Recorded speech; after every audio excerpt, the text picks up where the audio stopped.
Les Actes des Apôtres, chapitre 17.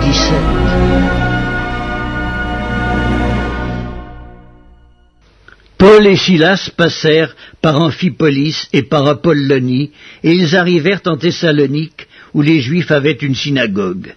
Paul y entra selon sa coutume.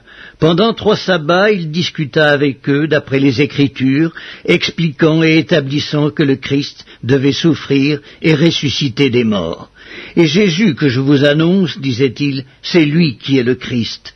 Quelques-uns d'entre eux furent persuadés et se joignirent à Paul et à Silas, ainsi qu'une grande multitude de Grecs craignant Dieu et beaucoup de femmes de qualité.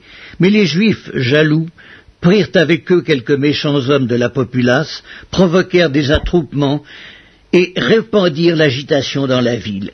Ils se portèrent à la maison de Jason et ils cherchèrent Paul et Silas pour les amener vers le peuple.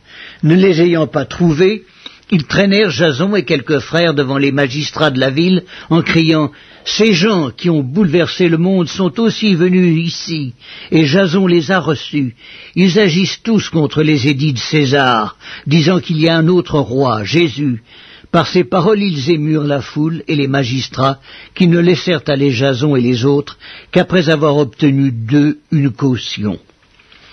Aussitôt les frères firent partir de nuit Paul et Silas pour Bérée. Lorsqu'ils furent arrivés, ils entrèrent dans la synagogue des Juifs. Ces Juifs avaient des sentiments plus nobles que ceux de Thessalonique. Ils reçurent la parole avec beaucoup d'empressement, et ils examinaient chaque jour les Écritures pour voir si ce qu'on leur disait était exact. Plusieurs d'entre eux crurent, ainsi que beaucoup de femmes grecques de distinction et beaucoup d'hommes.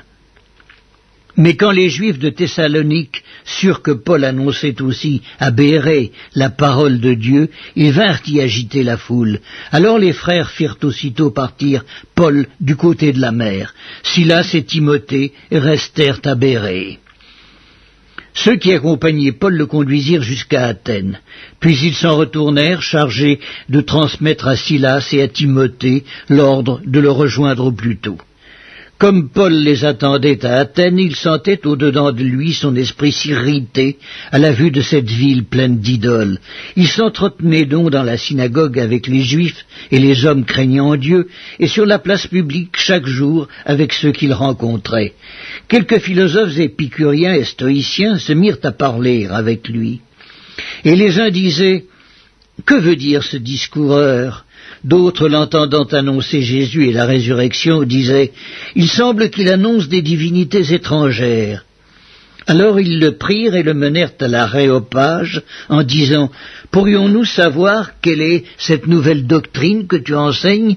Car tu nous fais entendre des choses étranges. Nous voudrions donc savoir ce que cela peut être. » Or, tous les Athéniens et les étrangers demeurant à Athènes ne passaient leur temps qu'à dire ou à écouter des nouvelles.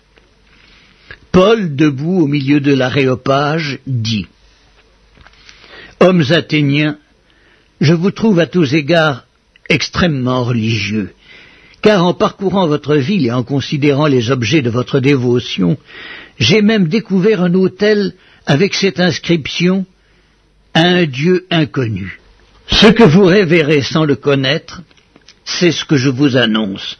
Le Dieu qui a fait le monde et tout ce qui s'y trouve, étant le Seigneur du ciel et de la terre, n'habite point dans des temples faits de mains d'hommes. Il n'est point servi par des mains humaines, comme s'il avait besoin de quoi que ce soit, lui qui donne à tous la vie, la respiration et toutes choses. Il a fait que tous les hommes, sortis d'un seul sang, habitassent sur toute la surface de la terre, ayant déterminé la durée des temps et les bornes de leur demeure. Il a voulu qu'ils cherchassent le Seigneur et qu'ils s'efforçassent de le trouver en tâtonnant, bien qu'il ne soit pas loin de chacun de nous, car en lui nous avons la vie, le mouvement et l'être. C'est ce qu'ont dit aussi quelques-uns de vos poètes. De lui nous sommes la race. Ainsi donc, étant la race de Dieu, nous ne devons pas croire à de l'argent ou à de la pierre sculptée par l'art et l'industrie de l'homme. Dieu, sans tenir compte des temps d'ignorance, annonce maintenant à tous les hommes, en tout lieu, qu'ils aient à se repentir, parce qu'il a fixé un jour où il jugera le monde selon la justice, par l'homme qu'il a désigné, ce dont il a donné à tous une preuve certaine en le ressuscitant des morts. Lorsqu'ils entendirent parler de résurrection des morts, les uns se moquèrent et les autres dirent « Nous t'entendrons là-dessus une autre fois ». Ainsi Paul se retira du milieu d'eux. Quelques-uns néanmoins s'attachèrent à lui et crurent, Denis, l'Aréopagite, une femme nommée Damaris et d'autres avec eux.